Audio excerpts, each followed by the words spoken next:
Signposts established their floating support service in 2000, and they currently provide housing-related support to the vulnerable people of Luton.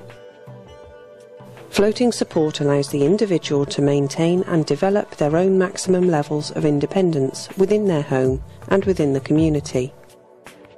The service is peripatetic, flexible, and delivers a service whereby the client is always in control of their own future. The client group is diverse and far-reaching, promoting accessibility within all aspects of the local community, BME groups, the travelling community, and those with very specific individual needs such as mental health needs, domestic violence, or offending history. The emphasis on multi-agency working is strong.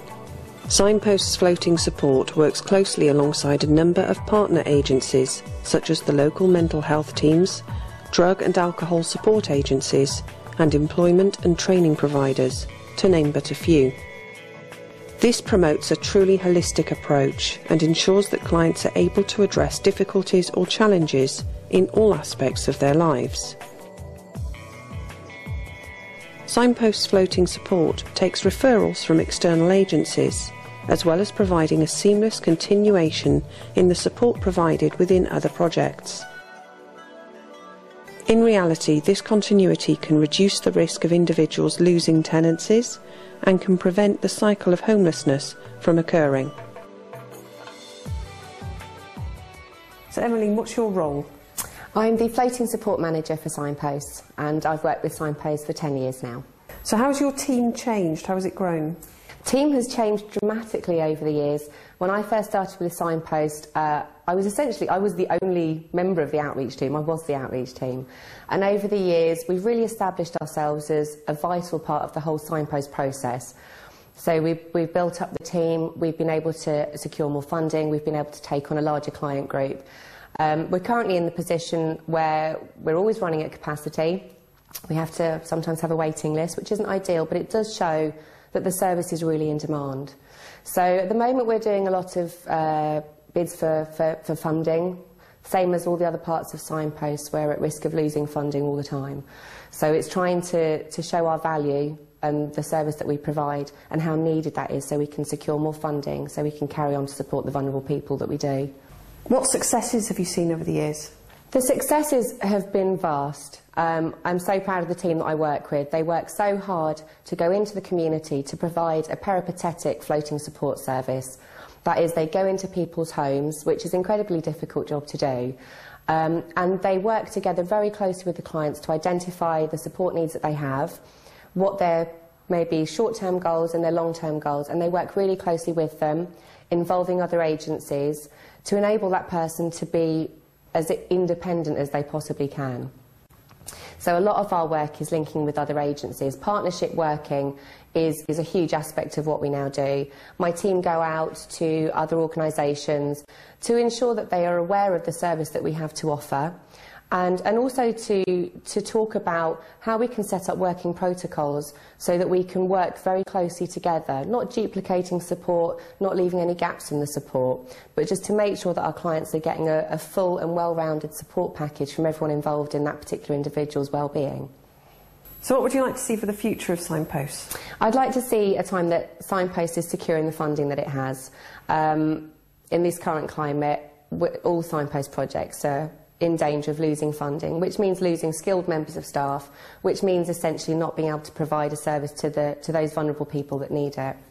Funding would also enable us to expand in the future, so to be able to take on different aspects such as street outreach work and working with different more diverse aspects of the community, so focusing on BME groups, for example, or the traveller community, which are areas that we're starting to move into, but unless we get the funding, we're not going to be able to carry on with what we're doing. Expansion of Signposts would allow us to support many more vulnerable people in the community. James, tell me, how did you find Signposts in the first place? I got recommended through my doctor at the hospital. So you suffer from anxiety. How have they helped you? Well, I've got a support worker called Nicole, and she helps me with sort of gradual exposure, sort of taking positive moves, going out. So I struggle with going places alone, so we just try and push it a little bit more each time. So what sort of things have you done? Recently we've been working on going shopping. So I don't like going in the shops because a lot of people, I don't feel very safe. So Nicole waits outside while I try and go further and further and further into the store. And you set the goals yourself? I set them with Nicole, we work on them together. So how long have you been with Signposts? About 18 months. And what difference has it made to you? A big difference really. I got to a state where I was getting very much like a hermit, I suppose you'd say. I wasn't really going out much at all. My OCDs had got really bad. The panic attacks were really worrying me. So over the last, say, year and a half, I've sort of got out more, I'm socialising more. I've even started taking up a bit of sport again, so oh, brilliant. That's been helpful. So yeah, it's just made a really positive sort of help. And what are your hopes for the future? Long-term hopes is to be totally independent. That's quite a way off, but just to keep on progressing so I can do more and more by myself without having to rely so much on friends and family. Because at the moment I rely heavily on my family, especially my mum and dad. They sort of escort me places and back me up when I want to do things, so it'd just be nice to give them a bit more freedom as well. Anna, you're James's mum. I am. How long has he suffered from anxiety? Oh, well, he's 35 now. It started when he was about 19, 20. So at least 15 years. And has that got progressively worse? It got worse, but it sort of levelled out. And he's good and bad now at the moment. And how does it affect his life and then, well, subsequently your life? Well, in my opinion, he hasn't got a life. Because as a young man, you know, when he was, say, 22, he couldn't go out on his own. He always had to go out with a friend. And as the friends got married and, you know, moved away, he was more or less on his own. So it became a point that he didn't really go out unless he went out with his mum and dad. Well, it's not a life, you know. And consequently, it means that we, as his mum and dad, can't go away on holiday unless we take James with us. So it's a knock-on effect completely as a family. And how has Signposts helped? Since he's met Nicole, and I can't even remember how long it is, I think it's well over a year, she's been brilliant, absolutely brilliant. He's not better, and I'm not looking for him being better next week, but he's gradually getting more confident and he's doing things that he hadn't done for years. To some people that would seem, oh, so what, you know, he's driven around the corner on his own. At 35 years old, shouldn't he be doing that? But he wasn't doing that, and she's made a tremendous impact on his life. And what are your goals for him for the future? What would you like to see for him for the future? To live a normal life, to get out of bed, go to work, go out in the evening, meet a girl, possibly, hopefully, and have a life. I'd just like him to have a family life, because he loves his niece and nephew, but I'd just like him to have a partner, really. Nicole, you're a support worker. What does that involve? It involves going out to meet vulnerable members of the community who have issues with either drugs and alcohol, mental health issues, who just generally need extra support to live independently. Tell us a little bit about a success story.